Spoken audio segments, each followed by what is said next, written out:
Ngayon yung nakakatakot naman, ano po? Yan. Meron ba po ba sa atin dito natatakot pa rin hanggang ngayon? Meron, hindi na mawawala po yung fear na yun. Basta ang pinakamahalaga po doon, huwag tayong gambalain. Huwag tayong kapag parang manatiling takot, kundi dapat i-overcome po natin yung takot. At ang dapat nakatakutan po natin, ito po yung pag-aaralan po natin. Okay. Pag-aaral po natin ngayon is the night of terror. Yan, talaga nakakatakot, no? Gabi ng lagim. Ay, hindi po yan. Ang ibig sabihin po niya yung gabi ng, bagay parang siniglan sila ng takot po dito sa gabi po yan. Okay? Sige po, tayo po'y dadako po sa ating pag-aaral. Mangyari lamang po na focus po tayo sa pakikinig. Ano po? Huwag niyo po na pong intindihin yung mga bagay na gugulo po sa inyo dahil lagi po nandiyan po palagi ang kaaway. Halimbawa, pag may nangangabi sa inyo, tiisin niyo po muna yung kabi na yun. Pagka mayroon na kumakalaman sa ikura, tiisin niyo po muna yun. Ano po? Pagka mayroon kakausap sa inyo, galitin niyo muna, mamaya niyo na lang tapiin. Okay? Basta ang mahalaga po dito, makapasok sa atin yung mensahe ng Panginoon. Okay. It was a party time in Babylon. So this is the place where King Nebuchadnezzar was reigns at that time. Pero nung time na nawala po ito si Nebuchadnezzar, ang naging successor niya po dito is his son, King Belshazzar. Okay. The King Belshazzar planned a party to remember. Alam niyo po sa atin po talaga, common po talaga, tayo po yung mahilig talaga sa party. Many successful person love to have party to show how successful they are. Kaya nga kung mapapansin po natin, kapag graduate ka, mayroong party, kapag nag-birthday ka, kapag halimbawa mayroong ka na-accomplish, nagpa-party po tayo. Yan po talaga ang hilig ng mga isang tao na most especially to show to the people that he was a successful. Now, tingnan po natin ito sa side po nito si Haring Belshazzar. The great banquet hall was filled with the who's who in Babylon. Kung sino po yun nandun. At ito po ay kinocompose po ito ng, itong piging na ito ay pinagsasaluhan ng mga hari, the king, prince, his lord, his wives, and his concubines on game. Nandun po yan, dumalo po sila. Wine flowed freely, leading to irreverence and shame. Usually, gano'n naman po talaga kapag halimbawa, masyado tayo nasusobrahan sa pag-inom ng alak, kaya nga po pinagbabawal po ito. Kasi we disrespect God sometimes in our life. Not sometimes, but openly. Nagiging disrespect po tayo pagdating po sa Panginoon, and it put us to shame. Kasi yung mga nagiging ugali natin, yung attitude natin, and in behalf of this great event, ang nangyari po sa kanila dito, paglapastangan po talaga sa Panginoon. Dahil ang nilalapastangan po nila dito ay yung po si Yahweh. So tingnan po natin dito. So sabi po dito, dumating yung mga prinsipe ng hari, ang kanyang mga Panginoon, ang kanyang mga asawa at ang kanyang yung mga asawa niyang alipin at yung kanyang totoong asawa. Malaya po dumaloy po doon yung kanilang pagkasalo-salo at nakalimutan po nila yung pinakamahalagang bagay. Belshazzar's party turned from revelry to regret. So, ang nangyari po dito, yung kanilang pagsasaya ay nauwi po sa pagsisisi. Alam niyo po mga kapatid sa Panginoon, when we go into partying, dapat make sure na tayo po ay nakakapagparangal sa Panginoon. Yan pa po kasi mahilig po talaga ang mga tao. Mahilig po silang mag-pista, mahilig po silang mag-celebrate, mag-party. Mahilig po ang tao po sa kasiyahan. Kaya lang, ang hindi po nila tinitignan doon, kung ito po ba'y nagbibigay ng kalapastanganan sa ating Panginoon o hindi. Bantayan po natin yung bagay na yun. Now, sa kalagitnaan po ng kanilang pagpaparty, the hands that wrote the Ten Commandments wrote on the king's wall. Yung pong sumulat ng nagbigay sa atin ng Ten Commandments na kautusan, ay siya rin kamay na kung saan sumulat doon sa pader na iyon na nakita po nito sila Haring Belshazzar. Daniel was told to interpret the message. He knew his father's handwriting. Ang kagandahan po dito, why Daniel understand what was written on that wall because he knows God's word. Alam niya kasi yung mga pangungusap ng Diyos, kaya alam niya kung kanino pa ba yung sumulat na yon. And He knows to interpret or to explain whatever what that written by that hand. The mood was changed from feasting and fun to fear, from revelry to remorse. Nauwi po yung kanilang kasiyahan, yung kanilang pagpipista sa pagsisisi. This would be Belshazzar's last night on earth. At ito na rin po yung huling gabi na kung saan mamamatay na po itong si Haring Belshazzar. Now, sabi po dito, it turns from a night of triumph to a night of terror. At yung gabi rin po yun, doon po binawian po ng buhay po ito si Haring Belshazzar. Alam niyo po, ang pinakamasakit po dito, minsan party tayo ng party, celebrate tayo ng celebrate, and ginagawa po natin ito para sa sarili lamang po natin. To show them that I am successful, to show them that something I achieved or I accomplished in my life that I've done. Now, ito po yung commonly na hindi natin alam, it gives irreverence to the Lord and put us into shame.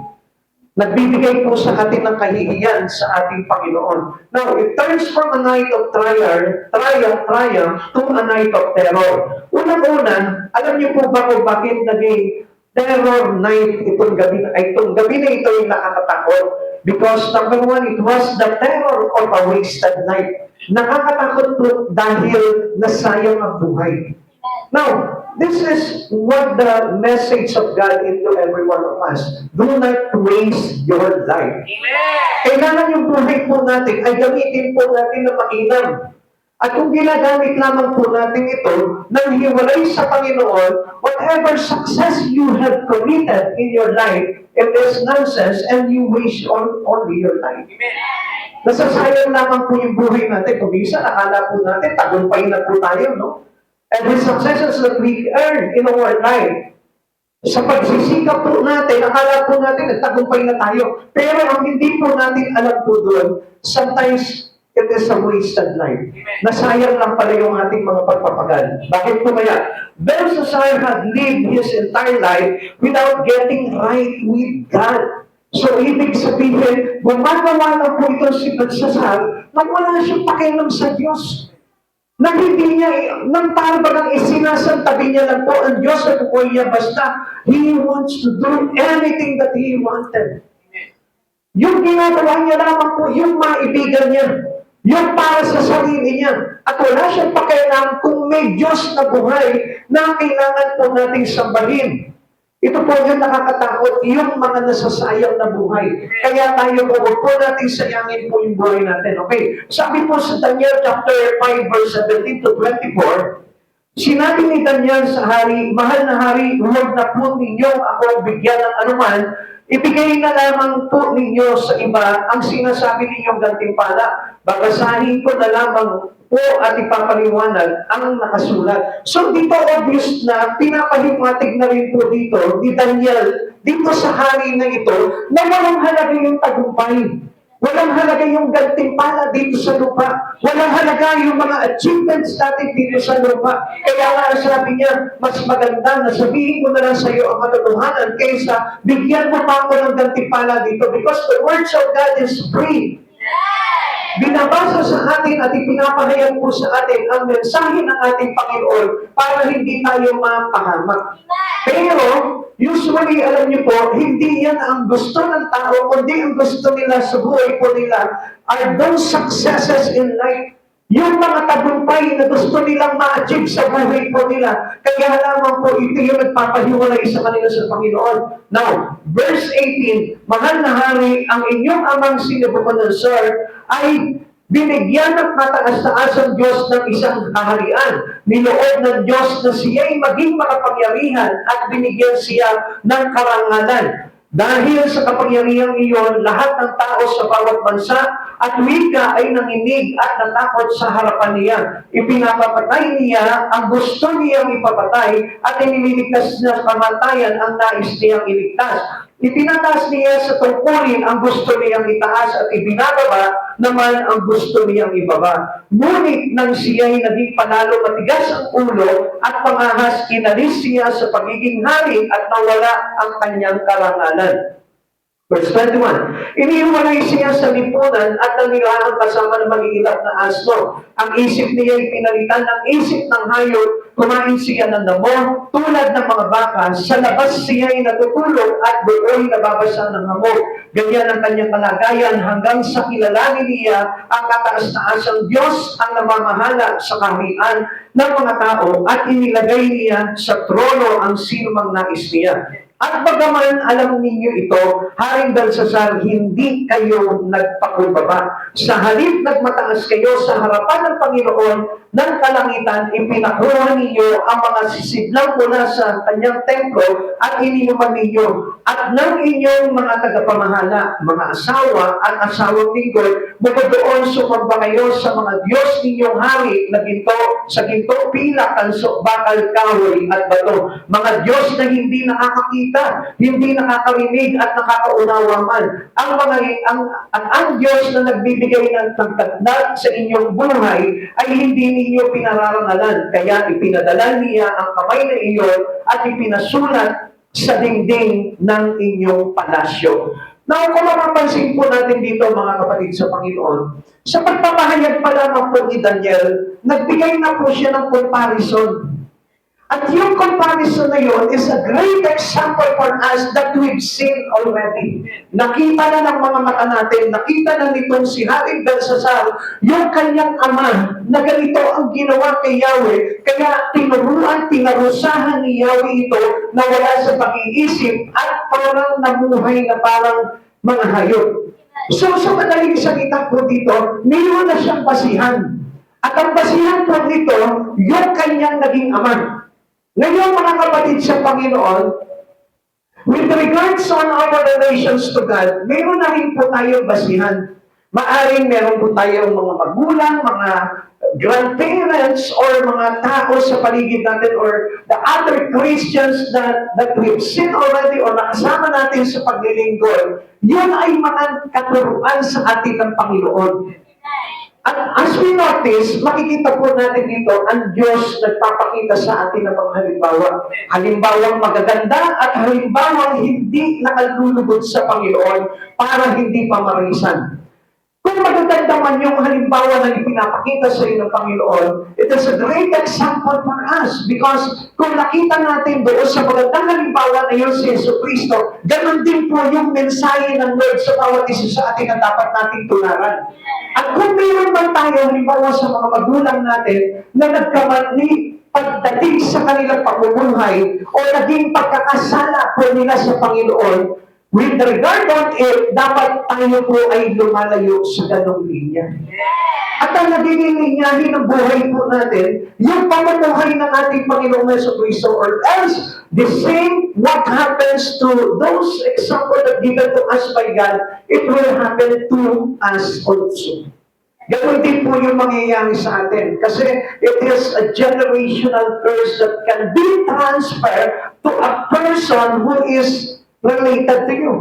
Kaya mga kapatid sa Panginoon, ito po yung dapat na mag-break po natin dito. Kaya na, nakita na po ni Haring Belsasar itong ginawa po nitong kanyang amang hari ng mga panahon na yun.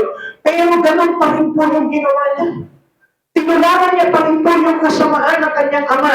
Kaya anong nangyari po sa kanya? Dumating din po sa kanya yung parusa na kung saan hindi rin niya nagustuhan. Ngayon, he had seen Nebuchadnezzar example and heard his warning. So, ganyan din po tayo, no po?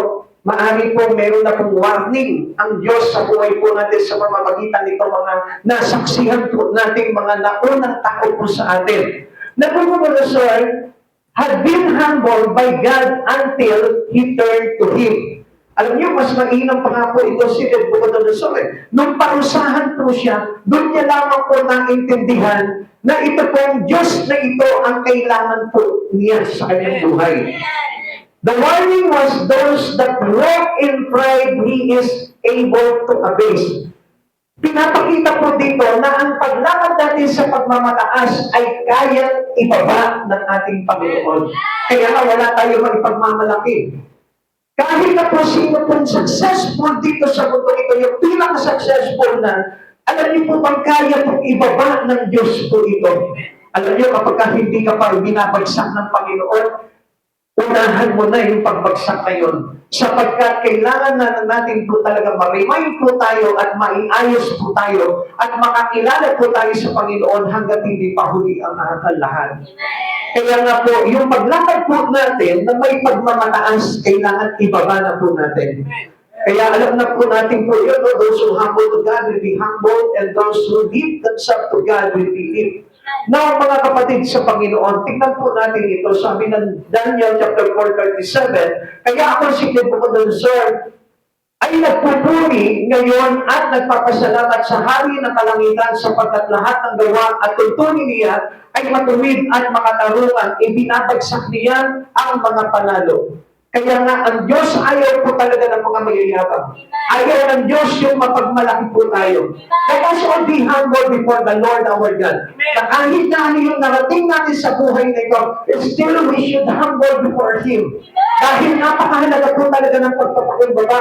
At wala po tayo maipagmamalaki sa Panginoon dahil ang lahat ng bagay ay isinasakatuparan ng Panginoon sa buhay ng bawat nilalang.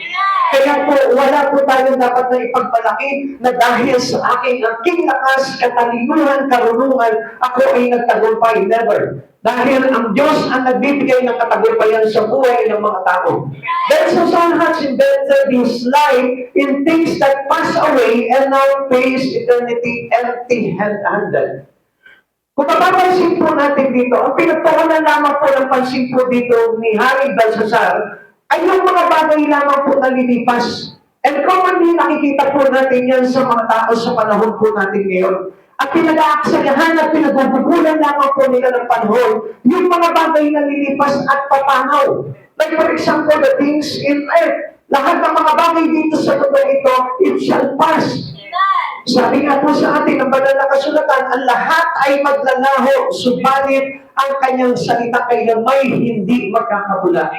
Kaya nga mga kapatid sa Panginoon, obviously, pinapakita ng Panginoon dito that we spend our life wisely to Him. And ano the things in the Word. Kaya nga, kung tayo may nagtatrabaho, dapat mas lalong priority natin ang paglapit natin sa Panginoon. Mas lalo natin pinapahalagahan yung pakikipagkasundo natin sa Panginoon. Minsan, nagsisikap lamang po tayo na ma-achieve natin yung mga pangarap po natin, pero hindi natin pinangarap ang Diyos na makamit po natin sa buhay natin. At yung ganong kalagayan, sinasayang lamang po natin yung ating buhay doon sa mga bagay na pinag-uukulan natin na alam naman po natin maglalaho. Kapatid sa Panginoon, hanggang nandito pa po tayo at may pag-asa pa po tayo, isipin mo na yung paparating na buhay. Na kung saan yung buhay na yon ay walang hanggan. Kaya nga po, ang mahirap po dito, anong life eternal ang meron ka ngayon? Is it life eternal in hell or life eternal with God? At yun po yung dapat na ayusin po natin ngayon. At maayos lamang po natin yan if we have a good relations to the Lord already, to Christ Jesus. At kaya nga po, dapat na pahalagahan natin, ipakita natin sa Panginoon, let us all show it to God. Na ang Diyos ang ating pinakamahalaga sa buhay natin. Not the money, not the wealth, not the word, but only Christ Jesus. Ipahayag ng damdamin mo, ipahayag ng Espiritu at kaluluwa mo na ang Diyos ang mahalaga sa buhay mo. Share it! Ipakita natin, iparamdam natin sa Panginoon dahil ito po yung nawala ni Belshazzar. He was partying because of his success. He was partying because of becoming a king. Yun po yung ipinagbunyi niya. Hindi po ba siya nag-party dahil si Yahweh ay pinagtagumpay siya? Let's put on our party to glorify our God. Tandaan po natin, whatever party we have, na gagawin po natin, kailangan ang napaparamalan nito ay ang Diyos. Sapagkat hindi natin alam kung hanggang kailan ang buhay. He had time for pleasure, time for business, but no time for God. It is how sad. Nakakalungkot po yun dahil baka dumating yung panahon na bigla tayong kunin sa mundong ito, hindi tayo nakahanda. Kaya dapat po nating tingnan po yung dapat na pinakamahalaga sa buhay po natin. Minsan natutuwa tayo sa kalagayan ng buhay natin dahil sinasabi natin nasa maayos ako dahil sa aming pagsisikap. Come on mga kapatid sa Panginoon, this is how very sad for us. Dahil ang hindi natin namamalaya po dito, yung pinakamahalagang bagay na dapat na ipagbuli dapat natin ay yun ang hindi natin makamit. Yung buhay na walang hanggan, kaligtasan na galing sa ating Panginoong Jesucristo. Kaya nga, sabi po sa atin ng Marcos chapter 8 verse 36, for what shall a profit of man if he shall gain the whole world and lose his own soul? Para sa kanila, amon, mga kapatid sa Panginoon, ang dami po ginagawa nila kahangalan lamang po ang paglapit sa Lord. Ang paglilingkod sa Panginoon, ginagawa lamang po nila parang isang kahangalan lamang po sa kanila. Pero alam niyo po ba, the great things that we will do in our life is to serving God. Wala masama sa paglilingkod sa Panginoon. Ang masama, makalimutan mo ang Diyos sa buhay mo. Ang masama, wala ka ng panahon sa Panginoon.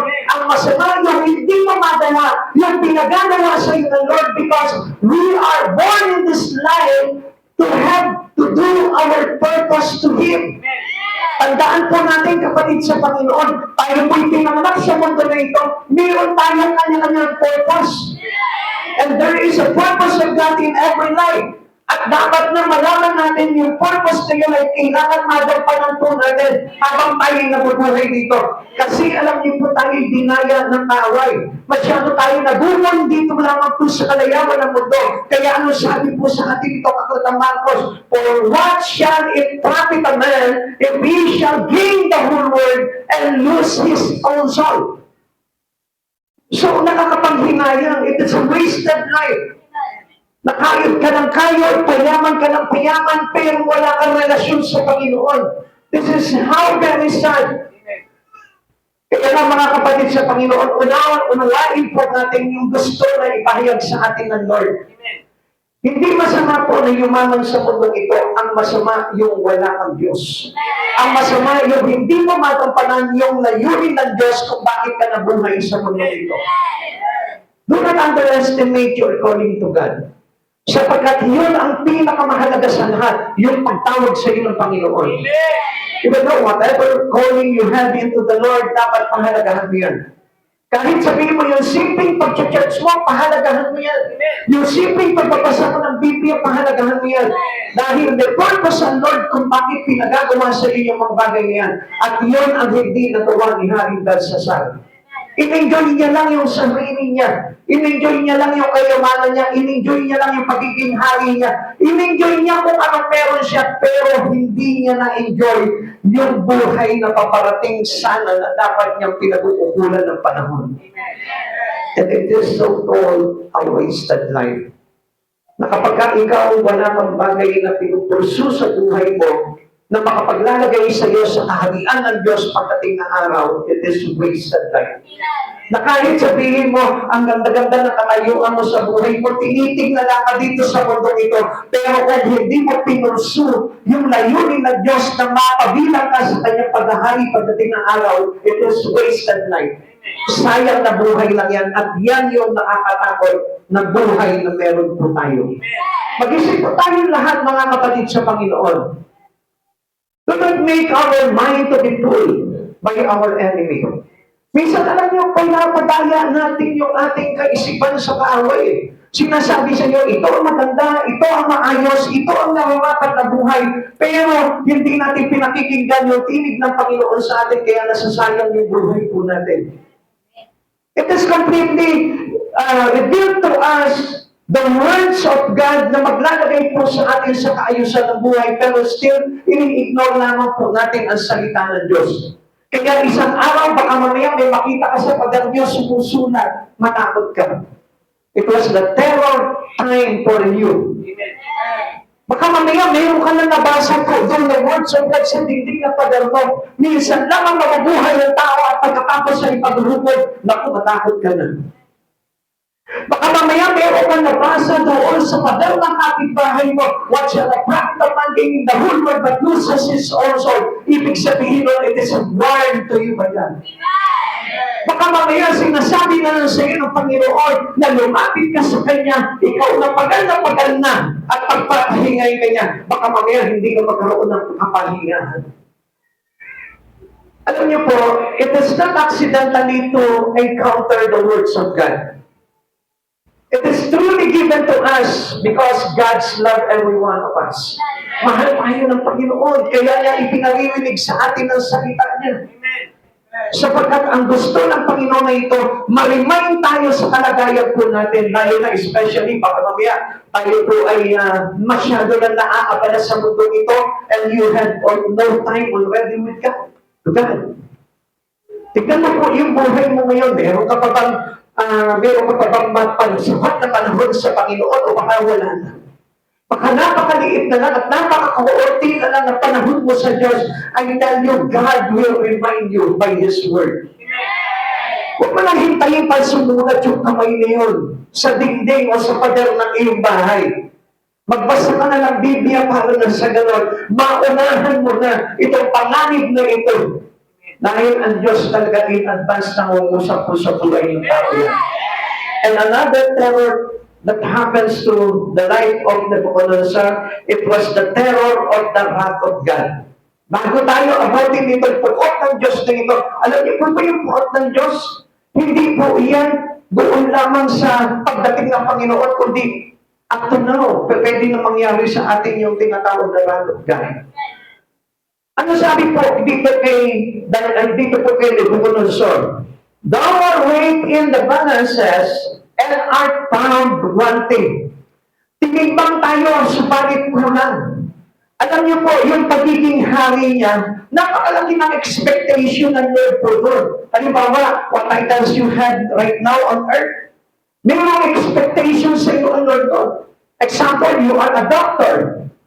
Titimbangin ka sa pagiging doktor mo at kailangan makitang sapat na sapat yung ginagawa mo with regards and accordingly into the Lord.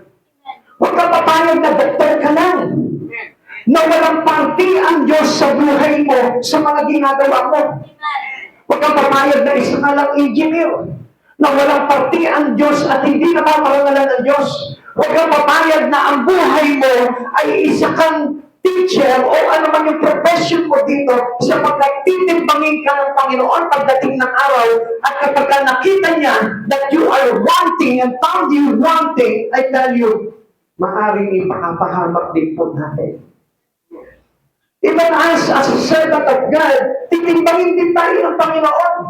Baka mamaya konting-konti lamang po yung nagagawa mo at hindi talaga yung nagagawa na gusto ng Panginoon na ipagawa sa iyo. Titimbangin ka at kapag ay nakita ng Lord na tayo po ay kulang, itatapon din po tayo ng Panginoon. Huwag tayo masapatan po doon sa mga bagay sa buhay natin because it is a terror time to encounter God's wrath. Tandaan po natin mga kapatid sa Panginoon, ang daming pandamhaya sa isipan ng mga tao na ang Diyos ay mahabagin, subalit hindi nila alam, God will also exhausted. Ang Diyos na uubusan din ng pasensya. Ang Diyos ay nauubusan din ng pagtitimpi.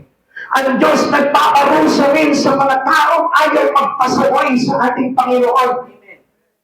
Kaya nga, in order to avoid God's wrath, tayo po mismo, umakbang na po tayo papalapit sa Panginoon, pagsisihan natin lahat ng ating mga pagkukulang.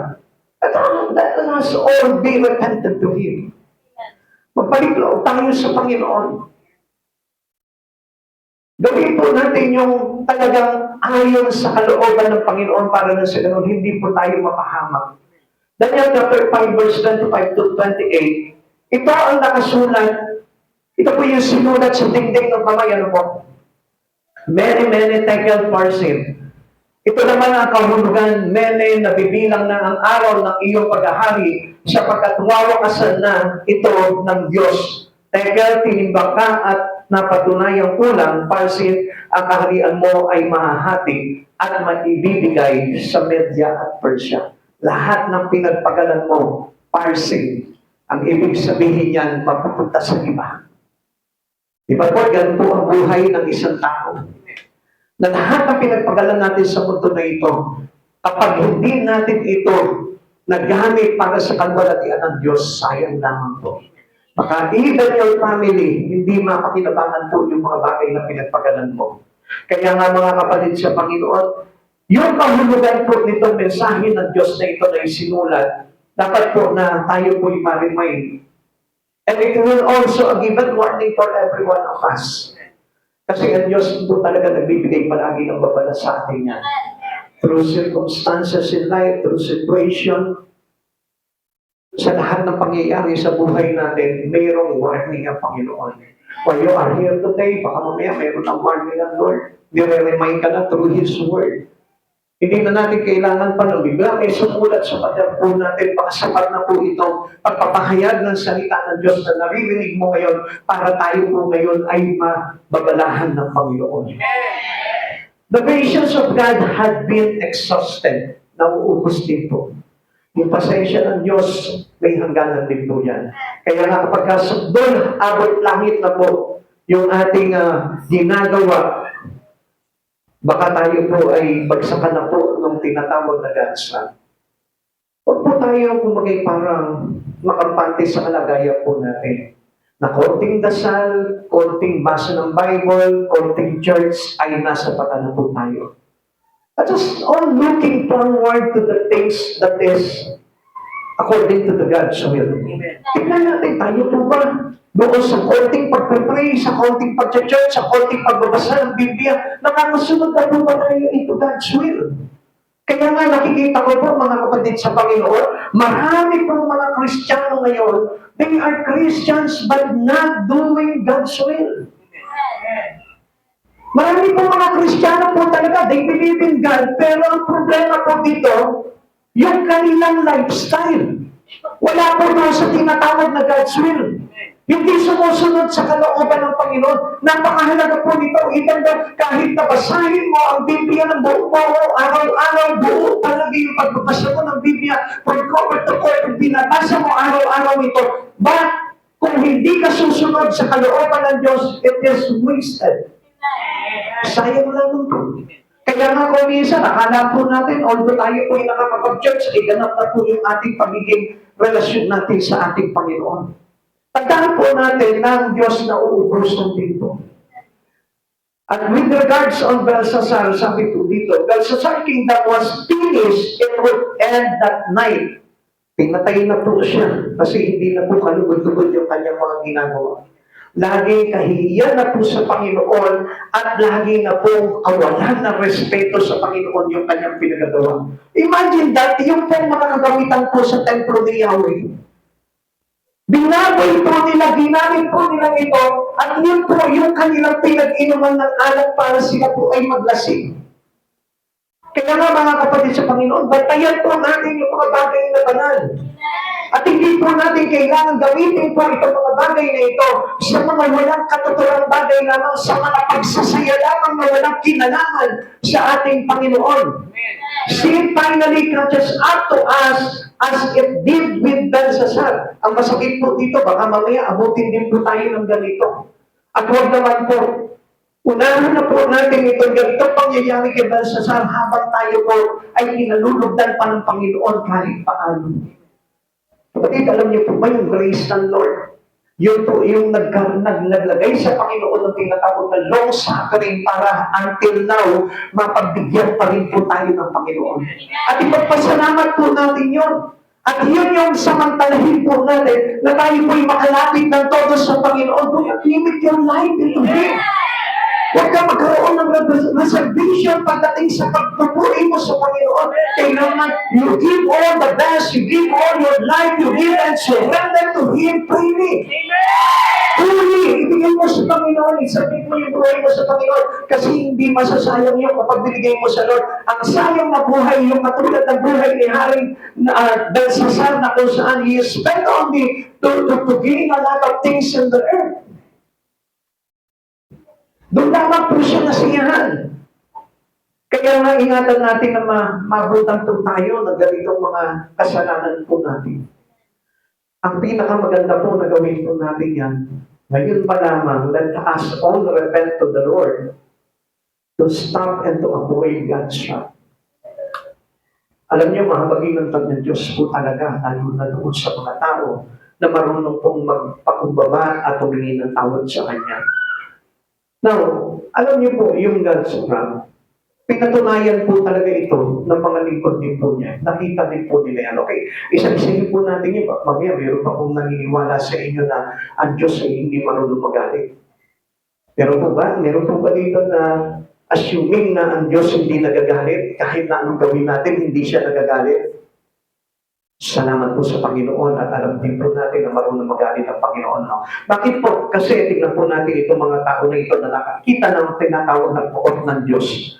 Moses wrote about the wrath of God. Sabi po ng Deuteronomy chapter 9 verse 19 to 20, natakot ako na baka sa tindi ng galit niya puksain kayo. Mabuti na lamang at pinakinggan niya ako. Galit na galit din siya kay Aaron at ibig na rin niya itong patayin. Kaya nanalangin ako para sa kanya. Kaya nga napakahalaga po ng panalangin, mga kapatid sa Panginoon. Hindi po natin namamalayan, baka mamaya galit na sa atin ang Lord. Tapos hindi pa tayo nananalangin. Kaya in our prayer, pwede natin paglubagin yung kalooban, yung galit ng Panginoon. Kaya nga, it is better for us to keep on praying. Kasi sa panalangin po natin, mas napapaglubay po natin yung kalooban ng Diyos kasi habang tayo po tumatawag sa Panginoon, nakikipag-usap sa atin ang Panginoon. At kapag lagi natin nakakausap ang Panginoon, minsan naiibsan po yung poot ng Diyos. Bakit? Iniisip ng Diyos sa atin, mga kapatid sa Panginoon, na tayong nakikipagkasundo sa Kanya, kaya lagi tayong tumatawag. Pansinin mo, ang isang taong galit na galit sa iyo, kausapin mo na kausapin, puro pa ang galit niya. Amen? Maliban na lang kung manhid yan, tanungin mo yung katabi mo kung manhid. Ha? Pag manhid, wala na po yan. Ibig sabihin yan, kinain na ng galit yung puso niya. Pero yung tao po talaga, na sabihin po natin kahit nagalit po sa iyo, kausapin mo siya, kwentuhan mo siya, makikita mo, mamaya-maya napawi na yung galit niya. Kakalimutan niya na yung galit niya. Amen? Amen! Mas lalo na kapag nalibre mo pa sa Jollibee yan, mas lalo na kakalimutan niya yung galit niya. Amen? Sino po dito yung merong kagalit? Ha? Sino po dito yung merong kagalit? Ayan na naman, magpa-plastic ka na naman tayo. Pero wag ka, ang dami yung kaaway. Ha? So kung meron na kayong kagalit, subukan mo, kausapin mo siya. Huwag mo lang tatahilingan na may hawak ng kita. Ha? Baka mamaya paglapit mo pa lang, hindi ka pa nakakapagsalita, itaking ka na. Pero subukan mo na kahit na anong galit niya, kahit anong ilaw niya, kausapin mo yan, makikita mo paglulubag ang kalooban niya. Amen po ito. Pero magpagkausapin niya, makita mo na nung titindi ang galit niya sa sabihin niya, talagang ang paano ko. Sinasadya talaga nito. Iniinis talaga ako nito. Tama po ba? Tama po ba? Amen! Kayo talaga mapagpanggap kayo eh. Kahit tama na, hindi nyo pa kiniklaim sa sarili nyo. Ganun naman po talaga eh. Ako kapag halimbawa, meron akong kiniiinisan, syempre, tao tayo. Meron darating nga may kakarilisan tayo. Pero alam mo, pag itong tao na ito, kinausap ka na, agad napapangawi yung galit mo eh. Amen? O yung mga anak dito, sino dito yung mga anak na minsan nagagalit sa kanila yung mga magulang, inis-isis, gusto ko na ng pasin ng bagnato, pagbuhi ka ng walstan ko. Ha? Diba? O yan, tumataas na si Poso ba? Alam ka, naglalagod ka kay mama mo. Di ba? Subukan mo, kausapin mo yung mama mo, kausapin mo si papa mo, makita mo, mababawasan yung galit na sa'yo. Amen? Pero kapag di nabulat mo pa yan, pinakitaan mo pa ng pagka-high blood mo yan, makikita mo lalo magagalit sa yan. Ganun ang Lord.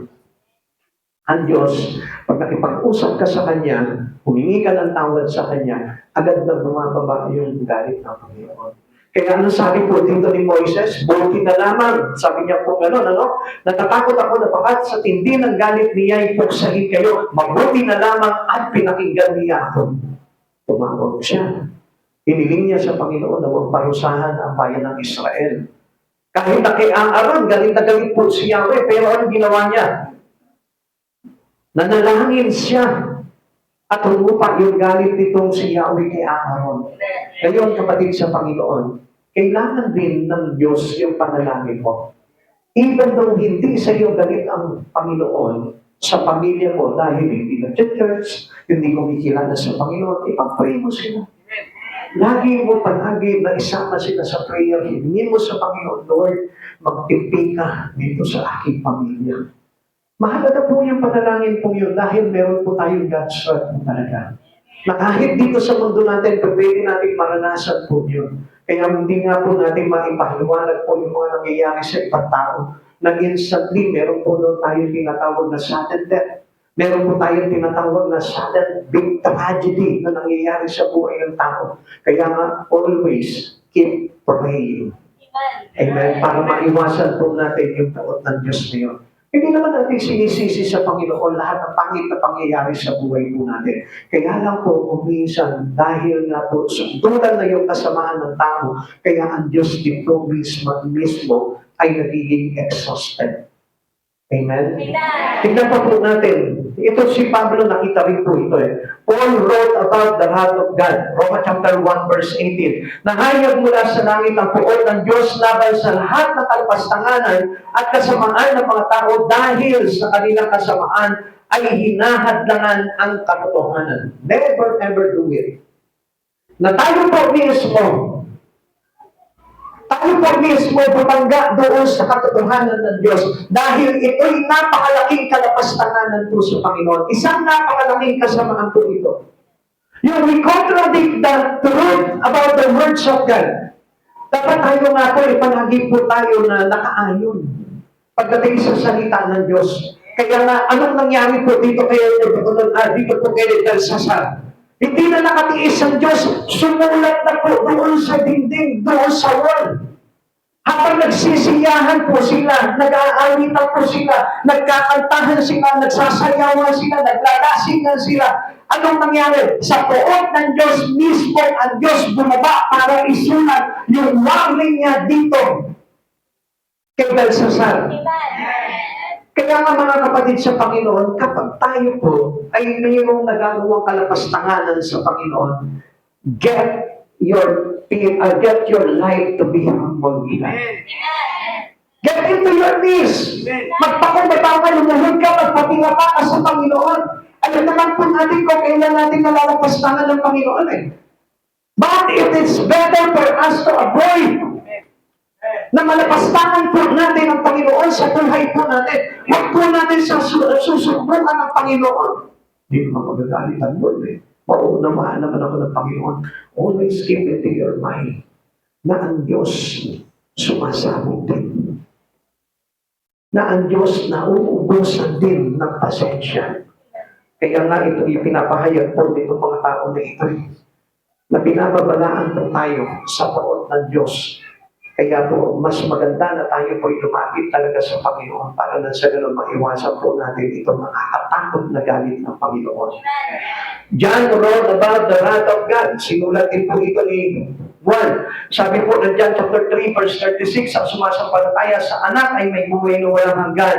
Ngunit ang hindi sumusunod sa anak ay hindi magkakaroon ng buhay, sa halip mananatili sa kanya ang tuon ng Diyos. Kaya nga, we need to believe in Him. Kailangan na tayo po magkaroon ng pagsampalataya talaga sa Panginoon. Huwag tayo sasampalataya sa gusto lamang po nating panampalatayaan. Kundi kahit na ito'y tumatama o bumabangga sa pamumuhay natin, sampalatayaan natin, if it is truly written in here. Basta nakasulat po dito sa Bible na ito, dapat panampalatayaan natin. Huwag tayong babasin doon lang sa sinasabi ng mga tao. Kasi yung opinion ng tao, yung kaisipan ng tao, yung mga plano, at yung mga desisyon ng tao ay fail. Lahat po yan, hindi magbibring up po talaga ng tama yan. Only when we acknowledge God in everything that we do, doon lamang po tayo talagang sapat na magkakaroon ng pananampalataya sa Kanya. Sabi po sa atin ng Proverbs chapter 3, verse 5 to 6. Trust in the Lord with all your heart and not lean on unto your own understanding. In all your ways, acknowledge Him and He will direct your path.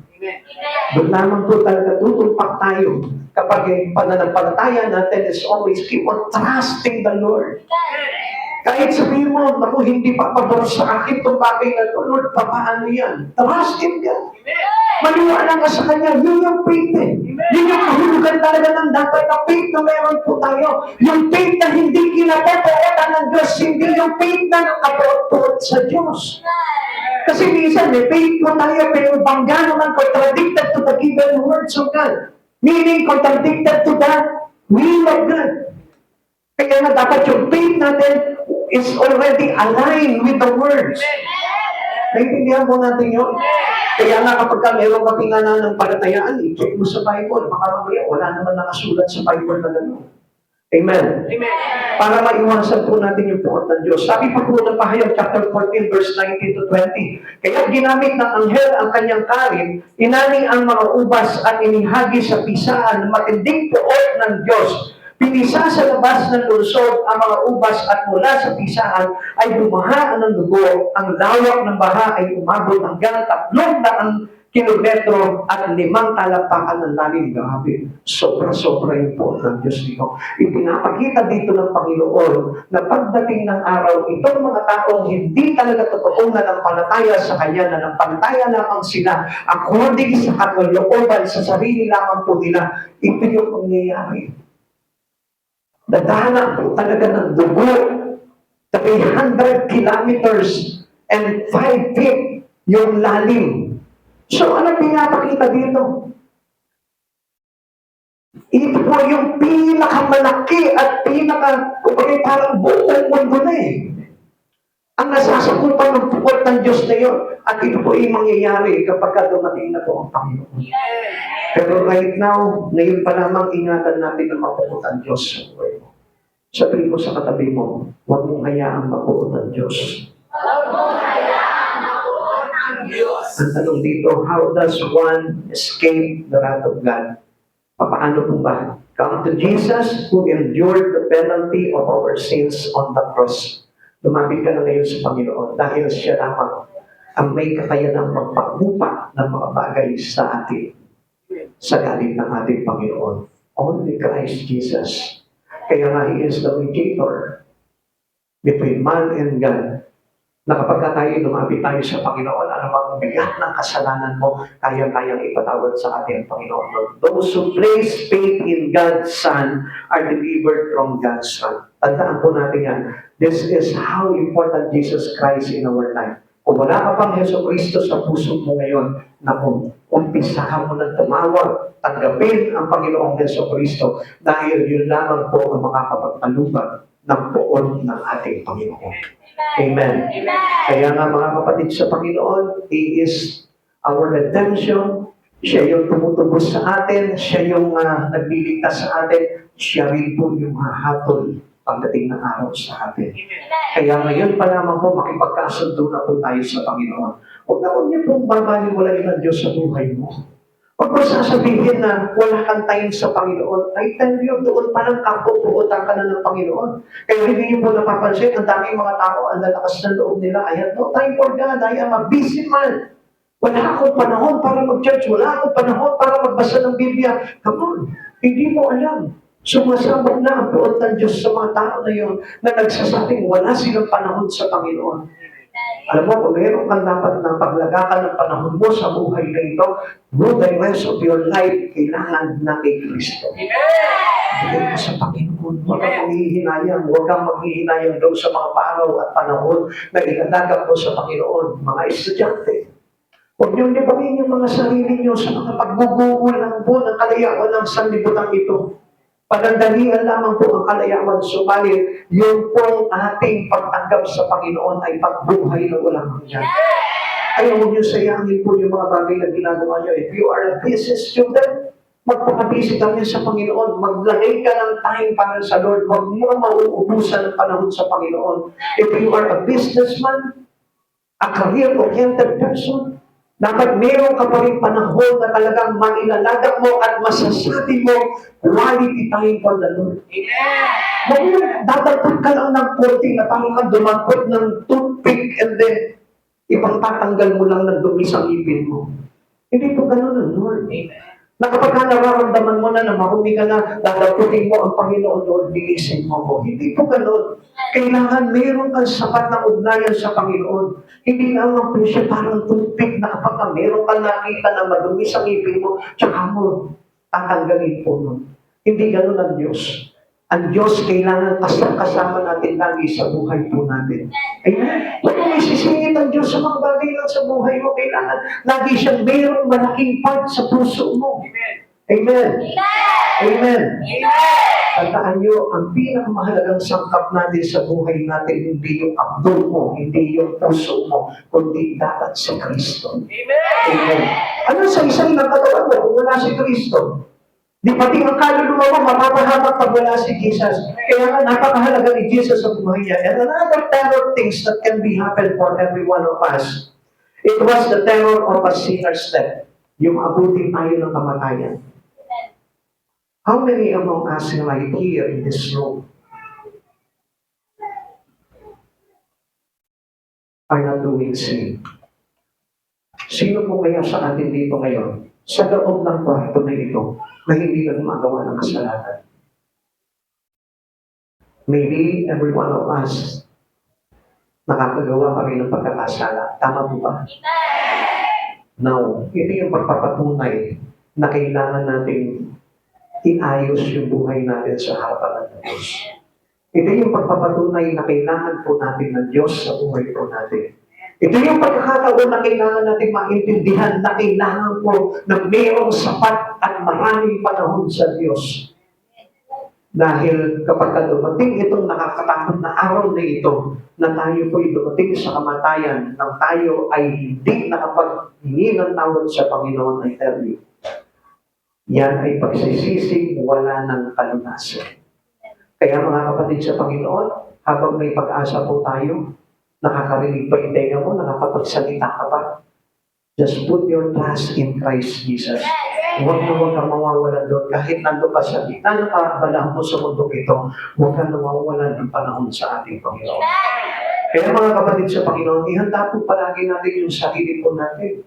Especially yung nandun na po sa kanilang ganap na edad. Alam po natin na dapat na i-prepare na po natin yung sarili natin. Dapat natin paghanda na natin, alam nyo, dapat nga po kapag pagtugtong, hindi naman po ito, sa akin lamang po ito. An idea that coming from my only on my mind. Ganito po yan, no? Pagka ikaw, tugtong ka na ng 50 years old, half of your life, sabi nga po, dapat ilagak mo na yung buhay mo sa Panginoon. Huwag mo nang hintayin na magkaroon ka pa ng karamdaman. Huwag mo nang hintayin na paghinaan ka na. Kundi dapat may magagawa ka pa for the glory of God. Tandaan po natin yung mga kapatid sa Panginoon. Hindi ko sinasabing bata ka pa, huwag ka muna maglingkod sa Panginoon. Bata ka pa, huwag ka muna magkaroon ng panahon sa Panginoon. Kailangan po natin talaga, the rest of our life, kailangan spend it to God. Para hindi po maging masaya po ito. Para na sa ganoon, datnan po tayo ng kamatayan, hindi tayo matatakot. Amen. Daniel chapter 5 verse 13, nang dabiring iyon, pinatay si Belshazzar ang hari ng Babylonia. Kasi alam niyo po, mayroon pong bagay sa Biblia na nakasulat, according to the Old Testament, na kapag kasagdulan ng kasamaan ng tao, ang Diyos pinapatay na ito. Binabasa po ba kayo doon? Di pa po yung po sila Kore, ipinalamon po sila sa lupa. Ito po si Akan, na nagkamali po doon sa pagtatago niya, pagnanakaw niya ng mga kasuporta ng hari. Ipinapatay po siya ng ating Panginoon at pati po yung kanyang mga ari-arian at kanyang mga kamag-anakan. Mga kapatid sa Panginoon, huwag na po natin hintayin po yung mga bagay na yun dahil ang Diyos pwedeng kumitil ng buhay. Siya ang nagbigay ng buhay at siya rin ang may karapatan na kumuha nito. Amen? Tama po ba yun? Amen. Kaya mga kapatid sa Panginoon, hindi natin masisisi ang Panginoon kung magkaroon ng tao ng tinatawag na sudden death. Na kahit in the early age of a person, ay kunin siya ng Panginoon, karapatan ng Panginoon ito. Kaya nga mga kapatid sa Panginoon, ipaganda na po natin yung sarili po natin para na sa ganon, kunin man yung buhay po natin, nasa ayos po tayo. Sapagkat wala nakakaalam kung hanggang kailan po yung buhay po natin. Ang maganda po niyan, tayo po'y laging prepared. Malakas ka pa, kailangan prepared ka na. Mas lalo pa kapag meron ka na nararamdaman sa katawan na dapat po na talagang inahahanda na po natin yung buhay natin sa Panginoon. Huwag ka na manghinayang na ilagak mo yung buhay mo sa Panginoon. Ipaglingkod mo na sa Panginoon yan. Gawin mo na yung mga bagay para sa kaluwalhatian ng Panginoon. Para na sa ganang timbangin ka na ng Panginoon. Pagawag mo sa Kanya, makikita niyan sapat-sapat ka na para makasunod sa Kanya ng Diyos. Hindi po paghinayaan at huwag niyo po ipanghinayang yung iyong pagpapagal sa Panginoon, napakahalaga po ng bagay yan. There had been the farthest things from Belshazzar's mind when the party started. Noong mga panahon po na yun, hindi niya naman po inisip na mamamatay na siya. Kaya nga po, natakot siya nung biglang may sumulat po doon. Bakit? Kasi nasa kalakasan siya, nasa kapangyarihan siya, nasa kayamanan siya.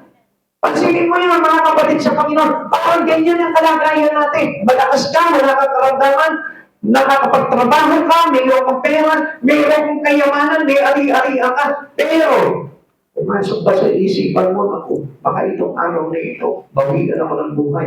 Papaano na ang aking kaluluwa?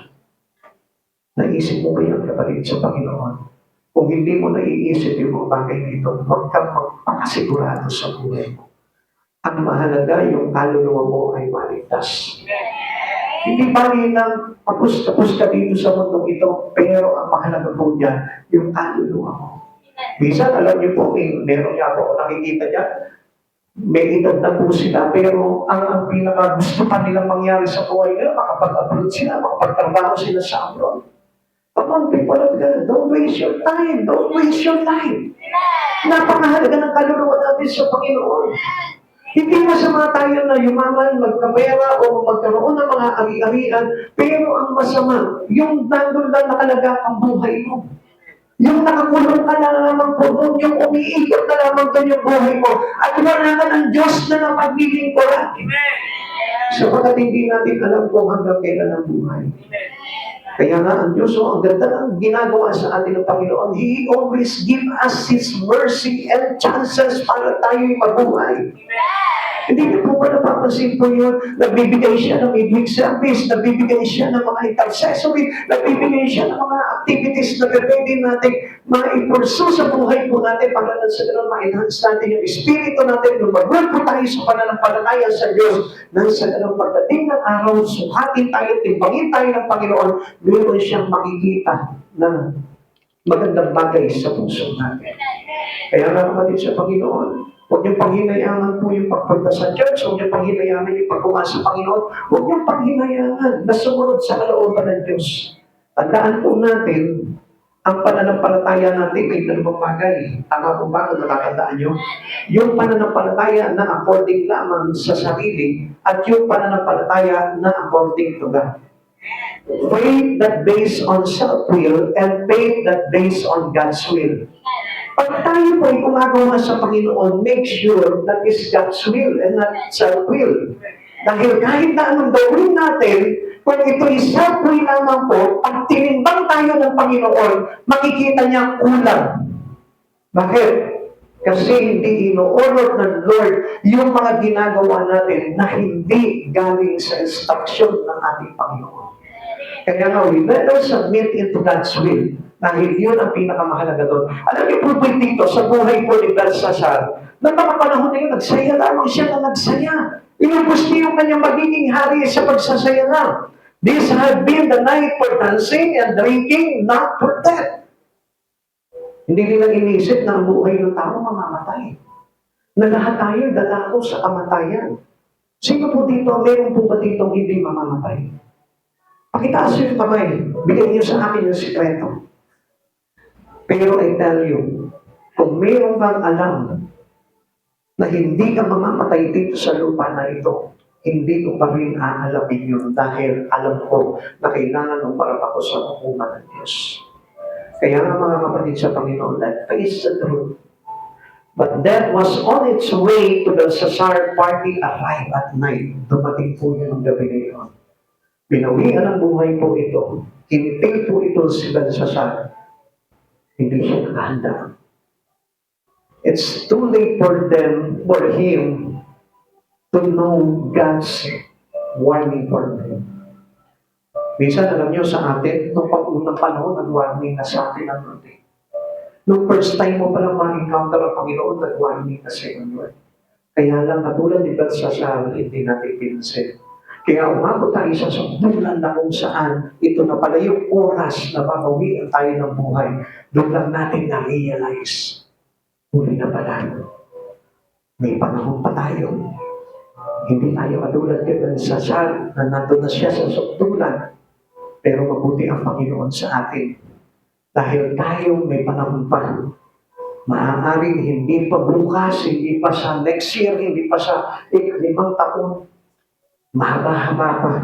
Pero ang kabutihan nun, pinaabot na sa atin ngayon ng Panginoon kung ano yung dapat natin gawin. And that was the love of God for every one of us. Pero huwag niyo sasayangin at babaliwalain yung love of the Lord. Pag sinabi ng Panginoon, I want you to give your life to me. Come on, give it to God. Huwag mo pang hinayangan yun. I want you to be my servant. I want you. Kaya nga, ang sabi po ng Panginoon, who will I send? Volunteer ka na sa Panginoon. I-offer mo na yung buhay mo sa Panginoon. Narinig ko nga po kanina kay Pastor Rami. Sabi po ni Pastor Rami, napakinggan ko, lagi po kasi ako nakikinig ng mga preaching niya. Talagang nakakapulot din po talaga ako ng ano doon. Sabi niya gano'n. Dapat nga po ino-honor palagi natin sa buhay natin ng Panginoon. And how we honor our God? You must be a giver. Kailangan giver ka na at hindi yung ikaw yung naghahanap ng pakinabang doon sa church mo. And somehow, sabi niya gano'n, dapat ganit ang ginagawa. Binabalikan mo yung leader mo, binabalikan mo yung church mo, binabless mo ito. Dapat ang buhay mo ngayon, pagpapala ka na sa mga bagay sa Panginoon. Come that was true. Kailangan ang buhay po natin ay pagpapala na sa Lord. Not only by giving substances that we have in our hand, but also your strength, your resources, or your time, your talents. So we need to do it. Kailangan po natin yun dahil titimbangin tayo pagdating ng araw. Kaya mga kapatid sa Panginoon, napakahalaga na itong buhay na ito'y nakalagak sa Panginoon. Huwag yung panghihinayangan yun, even on your needs of your business in life. Nandun ka sa kalagitaan ng iyong kabalahan sa buhay na ito, mas lalo mong ibigay ang Panginoon at sa Panginoon yung buhay.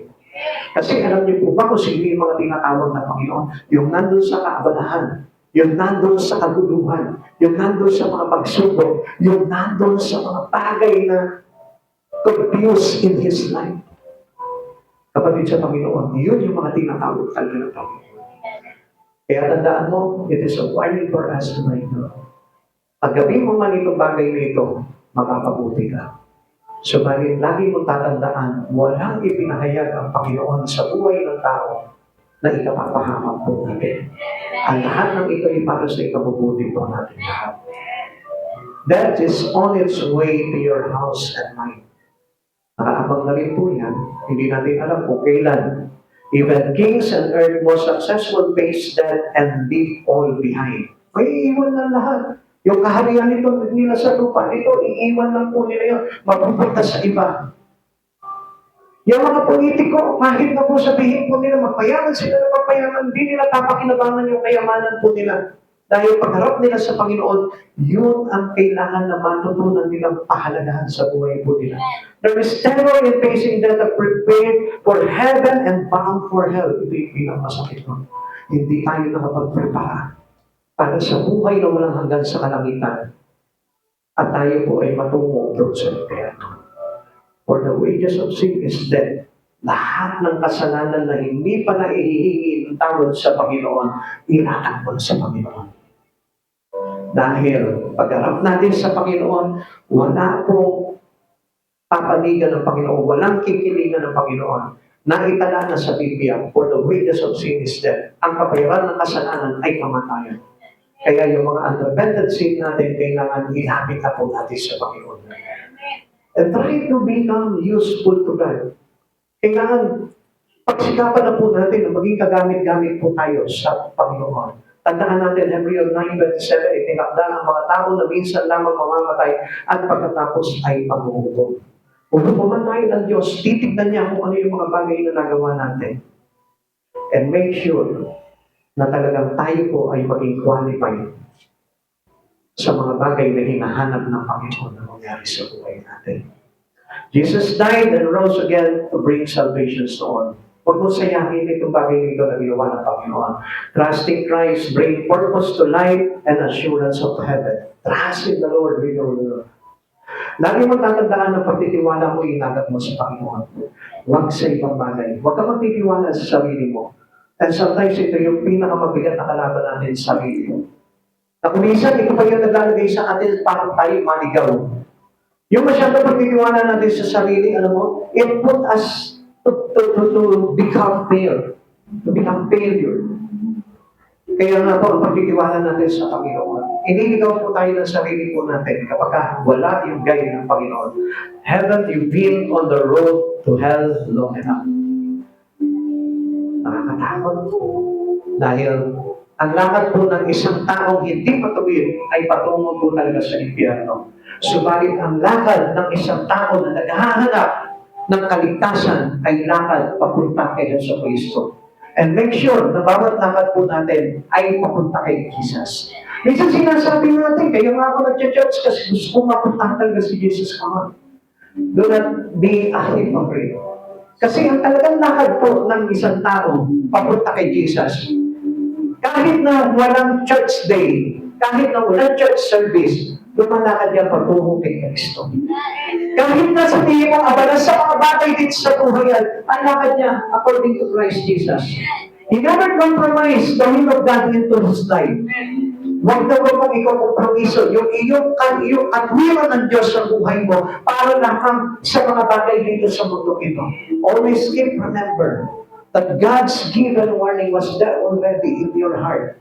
Nandiyan na. Ito na yung words of God na nagsasabi sa iyo na kailangan na ang Diyos ang mapis sa buhay natin and not our own life.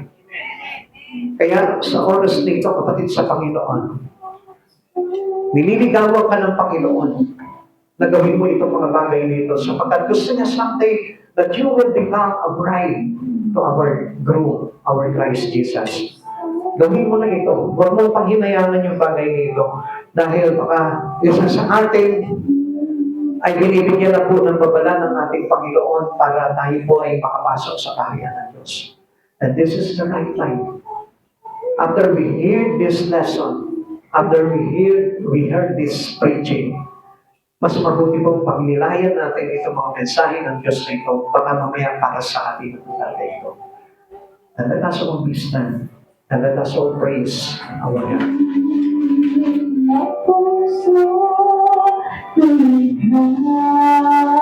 Unahin mo kami sa buhay mo, sa umpisa na yung paglakad kay Kristo. Yung mahalin mo siya ng buong puso. Ibigyan mo siya ng higit sa lahat. Higit sa mga bagay sa buhay mo. Umpisahan mo at matutunan mo na ang unang first love mo ay si Kristo at hindi ang ibang bagay. Makikita mo magiging maayos ang mga lakad mo sa mga susunod na panahon. Kapag ang inibig mo po talaga ng buong puso ang Panginoon sa buhay mo, sabi nga, even with faith, fear, if you really love God in your life, hindi ka matatakot sapagkat ang pag-ibig ng Diyos ang babalot sa iyo para ingatan ka.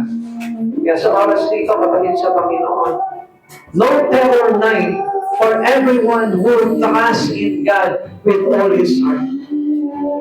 Sa oras dito, kapatid sa Panginoon, ilagay mo yung buhay mo sa Panginoon. Ipasama mo yung Kristo. Kaya mo pagharian ka ng Diyos dito. Sapagkat walang ibang dapat na maghari sa puso. Especially ng isang mananampalataya, kundi si Yesu Kristo lamang. Naman, makipag-usap ka ngayon sa Panginoon. Sabi ko nga po sa inyo, prayer is very powerful. And we need to emphasize in our Christian life, our prayer. Umpisahan mo ngayon na maging malaki sa iyo yung panalangin kay Kristo. Sapagat mahalaga po ito para na sa ganon, mapatawad po tayo ng Panginoon at makita niya na tayo po ipatoon lumalapit sa Kanya at nagpapahalaga sa Kanya. Come on, pintig ng puso po ikaw, Panginoon. Na puso ko ikaw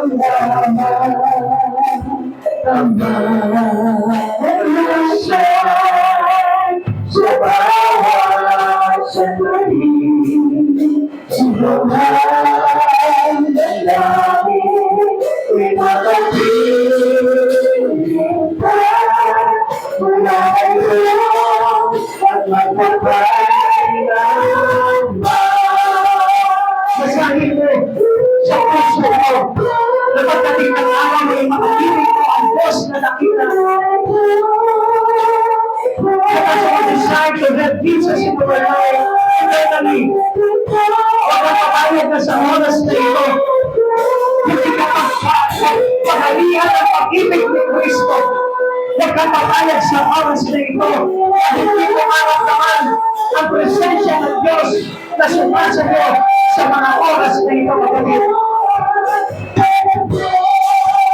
Let us join together with one Spirit to come before the Lord our Christ. Let us all be humble and have a repentant heart to Jesus. Kung meron na tayo mga pagkakasala na until now, naglalagay sa atin ito confusion. Naglalagay sa atin that will put us into miserable life. Come on. Let us all be repentant to Him. Hihingi mo ng tawad kung ano man yung mga pagkakasala mo. At ipaayos mo sa Panginoon ang mga bagay dito. Sapagkat hindi natin kaya ito kung sa mag-isa lamang po tayo. Kundi kailangan po natin ng tulong ng ating Panginoon. Always remember that Jesus Christ is our present help. Tumutulong siya sa mga taong humihingi ng saklolo sa Kanya. At sa oras na ito, hinihintay lang naman po ng Panginoon na humingi ka ng saklolo, na humingi ka ng tulong sa Panginoon. Call unto Him and He will answer you. Tumawag ka sa Panginoon, nakikinig siya sa iyo, and is willing to forget all your sin that you've done to Him. Kung lalapit ka sa Kanya, kung magpapatira pa ka sa Kanya at magpapakumbaba, kakalimutan niya ang iyong mga sala sapagkat tapat ang Diyos at matuwid. And is willing to give you another chance, a great chance, to be with Him someday in His kingdom. Kapatid, sa oras na ito, meron tayong Diyos na mahabagin. Diyos na bukas ang kanyang tainga. Diyos na nag-uumapaw ang pag-ibig at kahabagan para sa mga tao na gustong magsisi at humingi ng tawad sa kanyang mga pagkakasala. Sa mga tao na nakakalimot sa Panginoon, sa mga sandali na kaabalahan niya sa buhay nito, let us all be repentant to God. Hingin din natin yung kapatawaran ng Panginoon at iayos po natin yung ating sarili in our relations with the Lord. Napakahalaga po na buo yung relasyon natin sa Panginoon. Napakahalaga na mayroon po tayong mahalagang panahon para sa Kanya. Pagkukulan po natin ang Diyos na ito sapagkat ang Diyos mismo ang nagsasabi sa atin, come to Him, all who are weary. At doon tayo makakasumpong ng kapahingahan. Come on. Talk to Jesus. Only Jesus can be the solutions of all.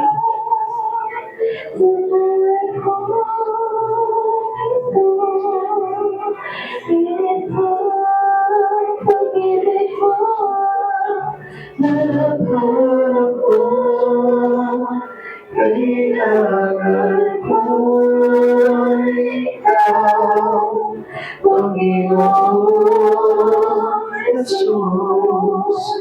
Higit na pag-ibig mo hanap ko.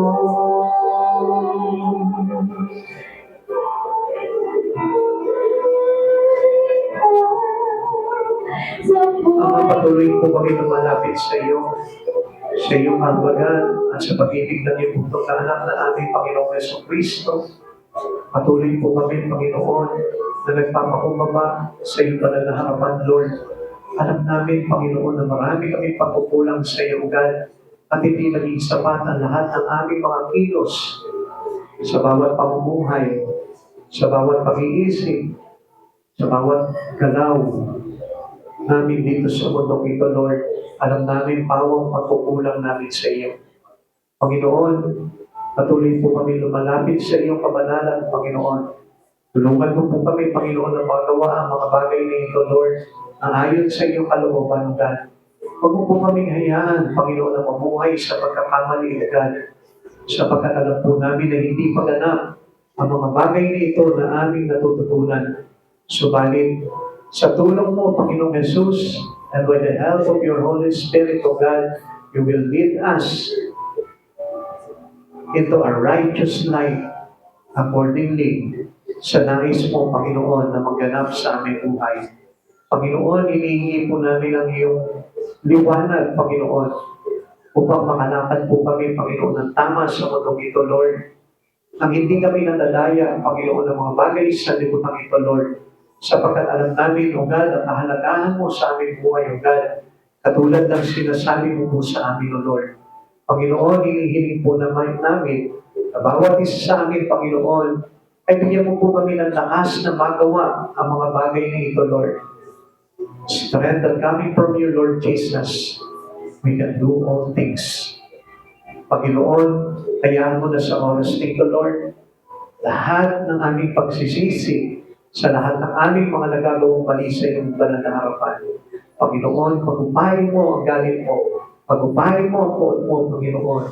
Humingi kami ng tawad sa lahat ng aming mga pagkakasala at pagkukulang, sa lahat ng aming mga kalapastanganan, sa lahat ng aming kawalan ng galang at kahihiyan na dulot ng aming mga pagkakasala at mga gawang mali dito sa mundo ito. Panginoon, patawarin mo po kami, Lord. Muli po, paalalahanan mo po kami, Panginoon. Kami po, Panginoon, ay suktulan na sa kasamaan, O God. Paalalahanan mo po kami, Panginoon, upang maikabit po namin ang buhay na ito sa tulong na ganap na bumumula sa iyo, Panginoong Jesus. Upang sa ganun hindi mapahamak ang buhay ng bawat isa, Lord, at makalakad kami, Panginoon, sa kabanalan mo, O God.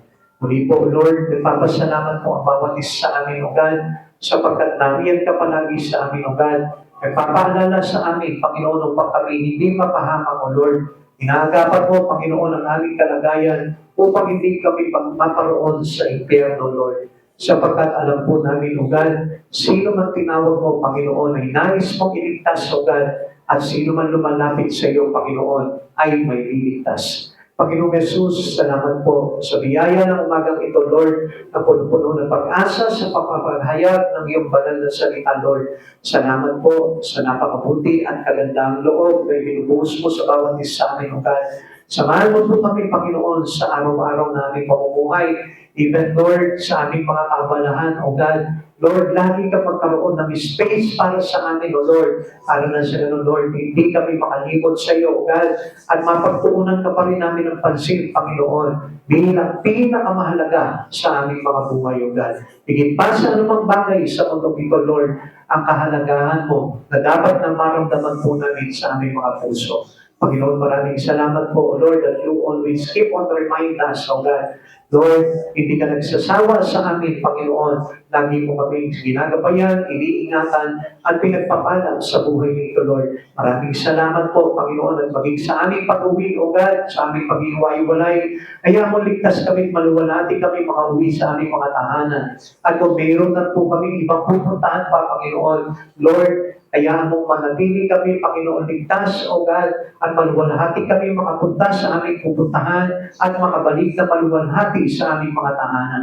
Panginoon, Lord, tulungan mo po kami, Panginoon, na Ikaw yung laging kasama namin sa araw-araw, Lord. Saan man kami papunta, ano man yung aming ginagawa, Lord, Ikaw ang laman ng aming puso at isipan, O God, at hindi na mawaglit pa, Panginoon. Maraming salamat po, Panginoong Jesus. Pagpalain mo po ang bawat isa, siksik, nagilig at umaapaw na pagpapala, O God, upang hindi na po sila maganap, Panginoon, ng anumang bagay, Panginoon, at sa iyo nila matagpuan ang lahat ng ito, Panginoon, sapagkat Ikaw ang lahat ng nagkakaloob ng lahat ng aming mga pangangailangan. Maraming salamat po, Panginoong Jesus. Muli po, O God, mula sa aming mga puso at sa aming espiritu, Lord, ibinabalik po namin ang pinakamataas na papuri, pagsamba sa tanging pangalan mo po lamang. In Jesus' name, amen. Amen. God bless you all po. Pagkaraming po tayo.